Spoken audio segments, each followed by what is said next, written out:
They cuffed her with one hand still holding a syringe. The patient was unconscious. The room full of staff went silent as two officers dragged her out. No explanation, no warrant, just anonymous tip. Her name, her face, her license, broadcasted across every department hallway. By the time she saw a lawyer, the hospital had already fired her. Subscribe and tell us where you're watching us from. Ma'am, step away from the bed. Now. Nicole Carter turned around, still wearing gloves, her other hand hovering above the patient's foreline. The two officers didn't wait. One grabbed her wrist, yanking her backward. "What's going on?" she shouted. "I'm in the middle of a procedure." The second officer pulled out zip ties. Not handcuffs. Zip ties. As if she were dangerous. "Nicole Carter, you're being detained on suspicion of drug diversion." The words hit her like a slap. The patient groaned. The heart monitor beeped. The resident nurse froze in place. No one moved. No one defended her. Not even her supervisor. 3 hours earlier, Nicole had arrived at County General Hospital for her 6 a.m. shift. The ER was full, as usual. Nicole had worked here for 7 years, 12-hour shifts, trauma cases, code blues. She was known for being sharp, fast, focused. But lately, she'd felt something shift. Strange looks from some of the night staff. Whispered conversations that stopped when she walked in. A clipboard missing from the med room. Then last week, her locker was found open. She filed a report. Nothing happened. Now she knew why. They marched her through the ER like she was dangerous. For alarms rang behind them. Gurneys rolled by. One patient cried out. Nicole kept her head high. But inside, she was cracking. The officer read off a list. Multiple morphine vials unaccounted for. Access logs show repeated after-hours entry. One anonymous complaint. Internal review pending. Nicole stared at him. "You think I'm stealing meds?" He didn't answer. They shoved her into a squad car. Still in scrubs. Still in her hospital ID. She watched through the window as her supervisor stepped outside. Met her eyes. Then turned away. That was the last time she'd see County General as an employee. At the station, she asked for a lawyer. They told her, later. They took her prints. Her shoes. Her belt. Set her in a holding room with a camera blinking red in the ceiling corner. And that's when she saw the evidence file. A single printed sheet. No footage. No fingerprints. Just her name and the word flagged. And she knew. Someone wanted her gone. And they were willing to destroy her to do it. They said she wasn't fired, just suspended pending investigation. But the hospital badge stopped working. Her email was shut down. And someone had already called the state board about her license before she even spoke to a lawyer. Nicole sat in the holding room for 5 hours. No charges. No phone call. Just silence and a cold chair. At 3:14 p.m., a man entered. Mid-40s. Thin. Wore a hospital badge that said compliance officer. "Nicole Carter. I'm Gerald Pope, Internal Affairs Liaison for County General." She stared at him. "Am I under arrest?" He didn't answer. "I'm here to collect a voluntary statement." "Voluntary?" "Technically." She laughed once. Sharp. Bitter. "Where's my union rep?" "Not necessary unless you're contesting termination." Nicole blinked. "So I'm fired?" He shrugged. "Not officially. Suspended. Until we clarify the facts." She leaned forward. "What facts?" "Controlled substances went missing. Logins from your code. Morphine, fentanyl, propofol. You think I used them?" "We think you accessed them." Nicole's hands curled into fists. "I accessed everything. I was the on-duty trauma nurse. That's my job." Pope checked his folder. "According to the system, you had late-night logins 5 days in a row. I was covering for Davis. She was sick."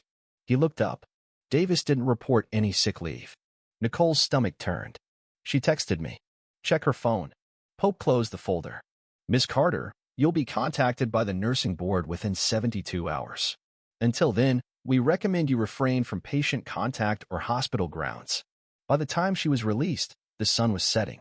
Her phone, finally returned, had over 30 missed calls. But none were from her supervisor. One voicemail stood out. From the state nursing board. A clipped, robotic voice. "Miss Carter, this is a courtesy notice. Your RN license is now under review due to pending allegations. Please prepare documentation." She dropped the phone. Her license. Her whole career. In question. Without a hearing. She returned home to find an envelope taped to her door. County General letterhead. Inside, a notice of administrative leave. Unpaid. No explanation. No apology. Just a blank line where her future used to be. At 2:11 a.m., she sat alone at her kitchen table, pulling up patient logs from her home laptop. Some were still cached. She checked timestamps, drug logs, shift overlaps. One entry didn't match. April 3rd, 2:12 a.m. Morphine dose accessed under her login, but she had been off that night. She double-checked. She had a flight receipt from New Jersey. She was at her sister's house. That log was fake. Somebody cloned her credentials, and she had no idea who. But someone inside the system had already decided she didn't need to prove her innocence, because they'd already erased her voice. 3 nurses submitted statements, all anonymous, all claiming she'd acted erratically in the med room. But 2 of them weren't even on shift. The third refused to show her face. And yet, her words were already in Nicole's official file. Monday morning, Nicole woke to find her email password no longer worked. She tried her hospital login. Access revoked. Then her insurance. Then her employee portal. Everything was gone. She no longer existed in their system. But she hadn't even had a hearing. At 9:42 a.m., her phone buzzed. A new voicemail. State Board again.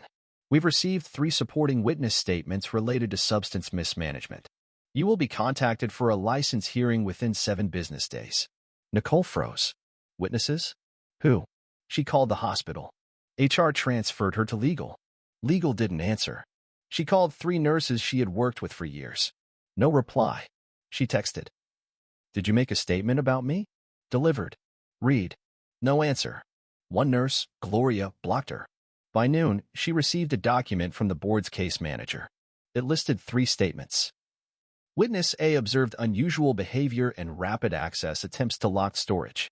Witness B reported seeing Ms. Carter leaving the med room visibly agitated. Witness C overheard her mention needing something strong after a long shift. Nicole sat at her desk, reading it over and over. Witness B on shift April 3rd.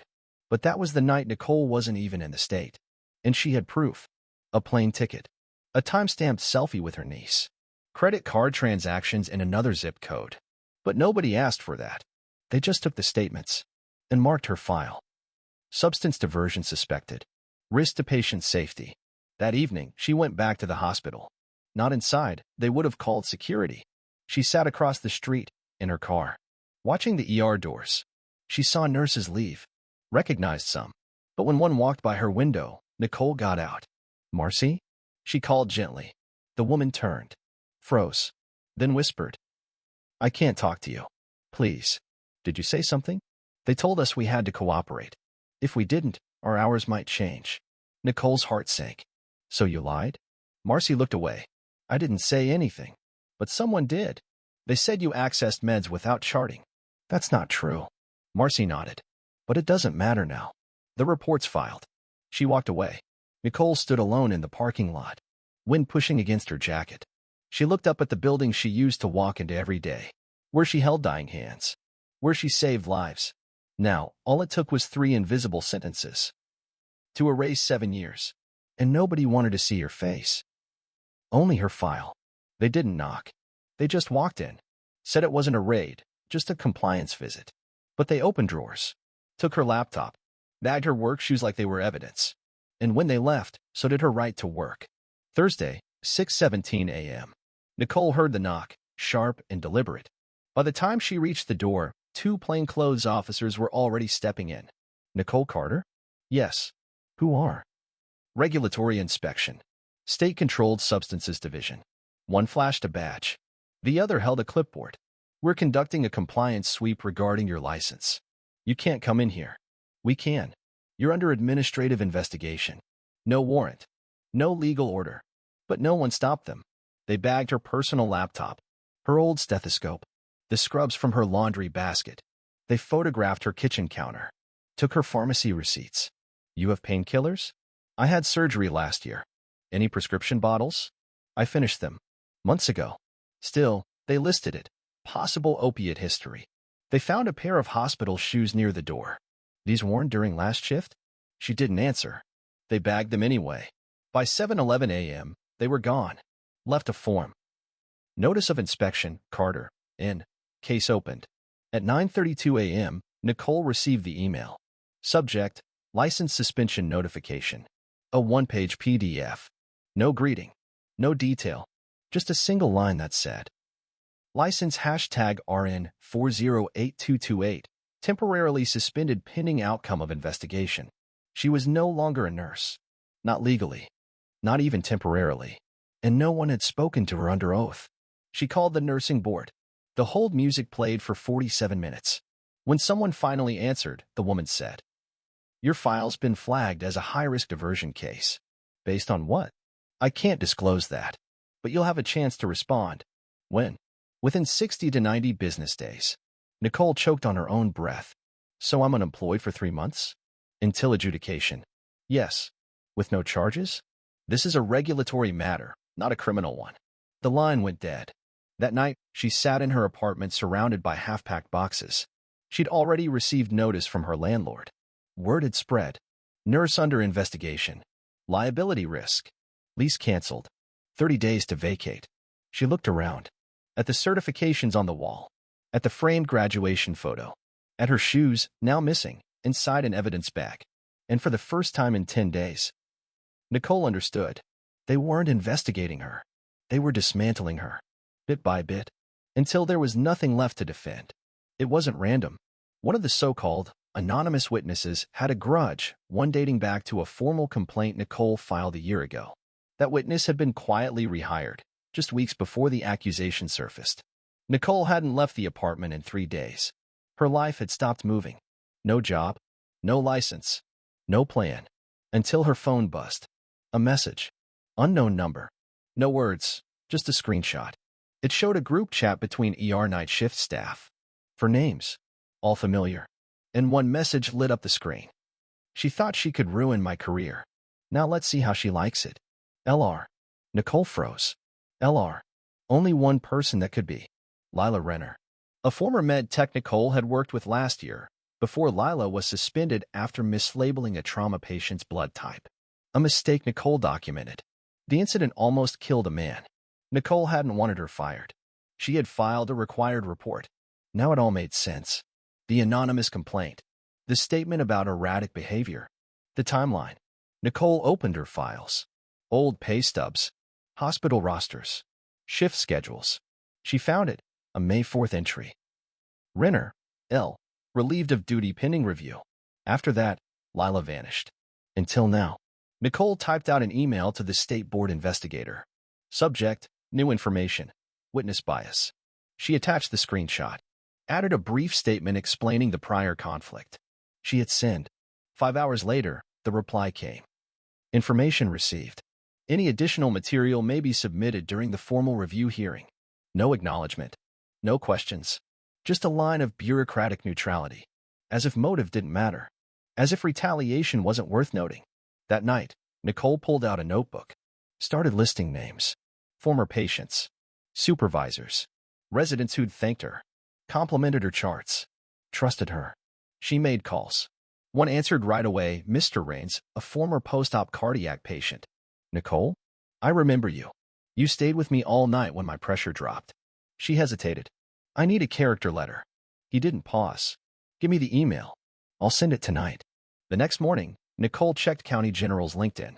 A new post. Welcome back. Lila Renner joins facilities logistics team. Her face. Her name. Back on payroll. She wasn't in patient care anymore, just listed under inventory coordination. But she was back. And weeks after her return, Nicole's name was flagged? Too clean. Too coordinated. Too cruel. Nicole stared at the post. Her fists clenched. This wasn't just professional. This was engineered. And if they thought she'd stay quiet, they picked the wrong woman. She requested her own access logs. They denied it. She asked for the witness names. Denied again. So she hired a legal assistant to file an internal records petition, and that's when the hospital's legal team suddenly called her back. Nicole wasn't a lawyer, but she was trained to notice small things. Patient signs. Dosage shifts. Surgical prep errors. Now, she applied the same to paperwork. She filed her first official request. Pursuant to employee access rights, I request full audit logs of my badge access for the past 90 days.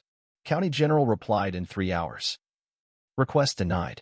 Information restricted pending investigation. She sent another, requesting a list of individuals who submitted statements against me. Reply, confidential. Everything was locked. Everything hidden. She wasn't just being framed. She was being erased.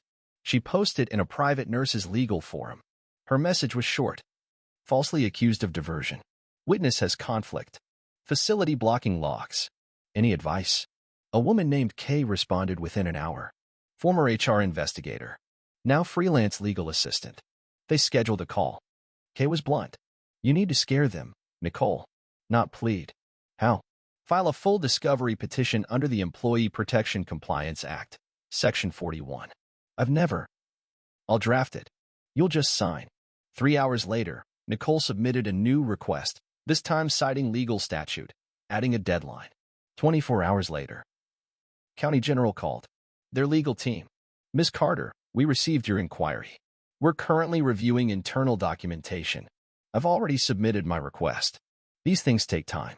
You have 3 days. Pause. We'd prefer to resolve this collaboratively. Nicole's voice stayed steady. Then start collaborating. Click. That evening, Kay called back. You just shook their desk.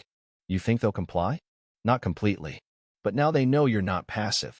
Nicole sat in silence for a moment, then asked, how many people actually win these? Kay hesitated. Few. But the ones who do, they leave a trail behind them. Nicole exhaled. She didn't need revenge. She needed the record. Proof. Patterns. Something permanent. That night, she reviewed a new detail. On the board's website, under pending license actions, her name had a small footnote. Subject listed under expedited review, external party initiated. External party? She hadn't triggered it, and that meant someone else had. She opened a blank document, wrote one name. Lila Renner. And below it, who else wants me gone? She was done reacting. Now she was investigating. They sent her the access log she demanded, redacted, limited, full of gaps. But one timestamp stood out, 2:13 a.m., April 3rd. Nicole was out of state. And the camera that should confirm it? Footage unavailable. 2 days after her legal request, County General responded. A secure link. Password protected. Inside, one file, Employee Access Review, Carter. In. It was short. 12 entries. Her badge activity across the med room and pharmacy over a 30-day period. Nicole scanned it and froze. April 3rd, 2:13 a.m., med room entry, user ID, in Carter. April 3rd, 2:14 a.m., cabinet access, morphine, user ID, in Carter. Her heart dropped. She was in New Jersey that night, with her sister. She checked again, confirmed her plane ticket, confirmed a Lyft receipt at 2:05 a.m., 500 miles away. Impossible. Yet the log said she was there, and the entry was unflagged, as if it was real. Nicole submitted a follow-up request. Please provide video surveillance from hallway camera near med room, April 3rd, 2 to 2:30 a.m. The reply came in 6 hours. Footage unavailable due to archive overwrite. Too convenient. Too clean. Too familiar. She forwarded everything to Kay. Kay replied with one sentence. They're not even trying to hide it well. Nicole pulled out her notes. A pattern emerged. 3 other entries showed her badge used outside her scheduled shifts. Always between 1 to 3 a.m. Always without supporting chart entries. Always related to high-value meds. She had only worked 2 of those nights, and on one of them, she had been in surgery the entire shift. Her access log had been manipulated, and someone with admin clearance had approved it. She called the nursing board again, gave them the logs, the receipts, her location data. The woman on the line sounded polite and indifferent. This will be reviewed during the hearing. This proves I wasn't there. That's your statement. The logs say otherwise. I have proof of fraud. That's a separate matter. Click. That night, Nicole stared at the screen. Her whole career had come down to 4 faked logins. No camera. No witness. Just a digital ghost with her name. She added a new line to her growing list. April 3rd, fraud confirmed. System failed to detect. Underlined it.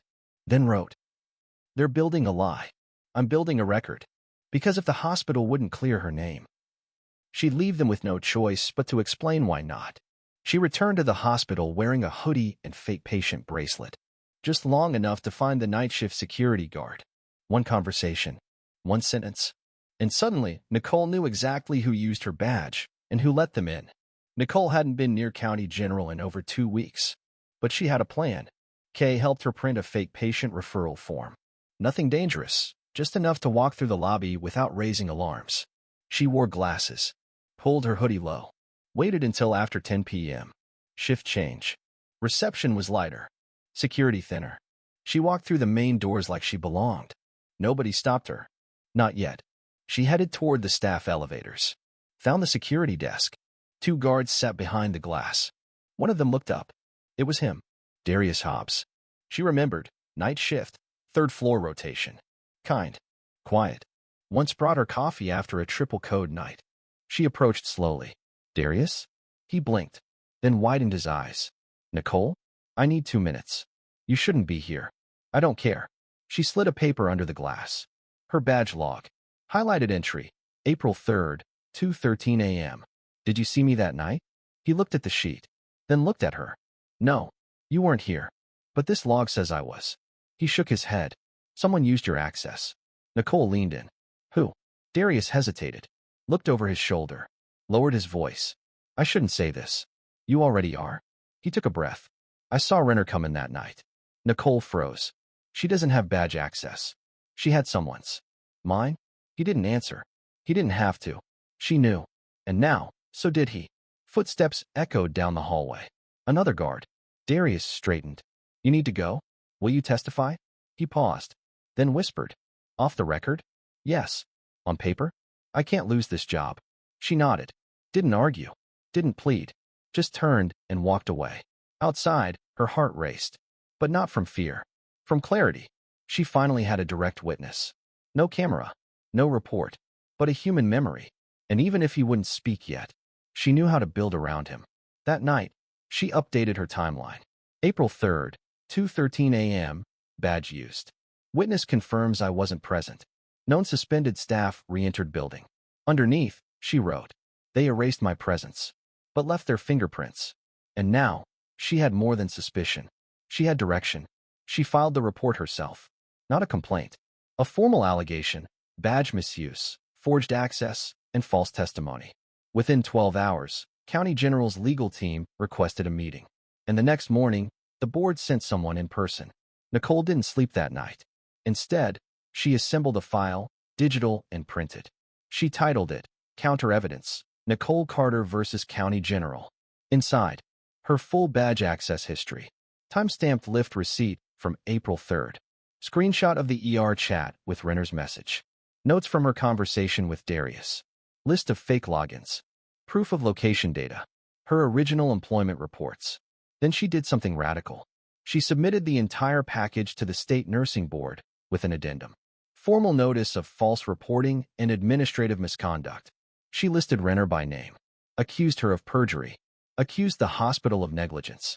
Accused the investigation of violating due process. She CC'd 3 emails. State Compliance Officer. County Legal Office. K. Then she waited. 10 hours later, County General's General Counsel called. Polite. Careful. Ms. Carter, we received your filing. We'd like to propose a meeting. To discuss what? A resolution. She said nothing. He added. Off the record. She hung up. The next morning, someone rang her doorbell at 9:17 a.m. Not police. Not an officer. A woman in a gray coat. Ms. Carter? I'm with the Department of Professional Oversight. Nicole blinked. I wasn't told someone was coming. We don't always announce. May I come in? Nicole let her. The woman sat, opened a folder. We're reviewing your filing. I'll be honest. It's substantial. Nicole didn't move. Then stop suspending me for nothing. The woman raised a hand. I'm not here to interrogate you. I'm here to observe. She glanced at the folder. I've never seen a nurse file their own counter-allegation this precise. Nicole folded her arms. That's what happens when no one else defends you. Pause. Then, you understand this may lead to civil litigation? Good, Nicole said. And press attention. I don't care. The woman leaned back. What you're doing, it's not common. Nicole replied softly. Neither is being innocent and erased. That evening, Nicole checked the board website again. Her name was still listed. Still suspended. But next to it, a new tag appeared. Under external review, status, contested. It was the first time the system acknowledged her voice. And even if no one believed her yet, at least now, she was no longer mute. She looked at her mirror. Her badge still hung beside it. Suspended, not broken. And she whispered, "You're not done. Not yet." No one apologized. No one was fired. No headlines were written.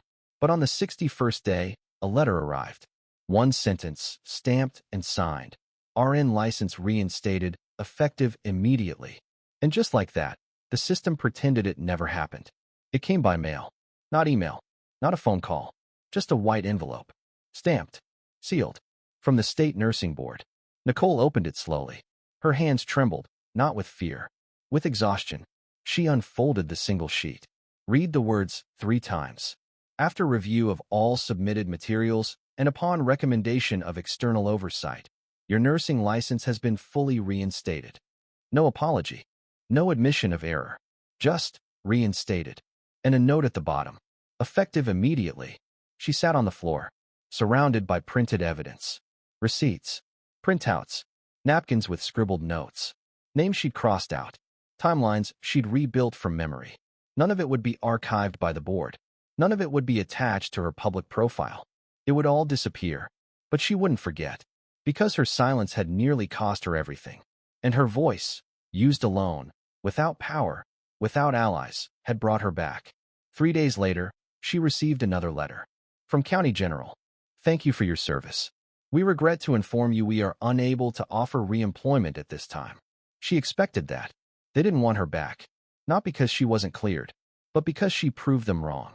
And systems don't forgive that. She didn't cry, didn't scream.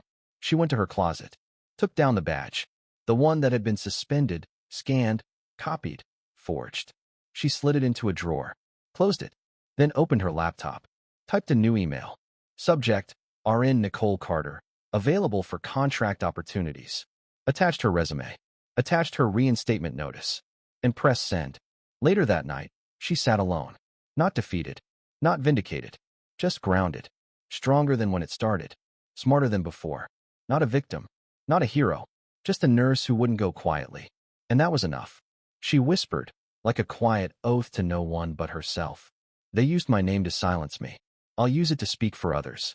And then she closed the laptop and rested, not because it was over, but because she'd earned the right to breathe, to begin again. And this time, on her terms. Share your thoughts in the comments below, and don't forget to like and subscribe for more stories that inspire action and hope.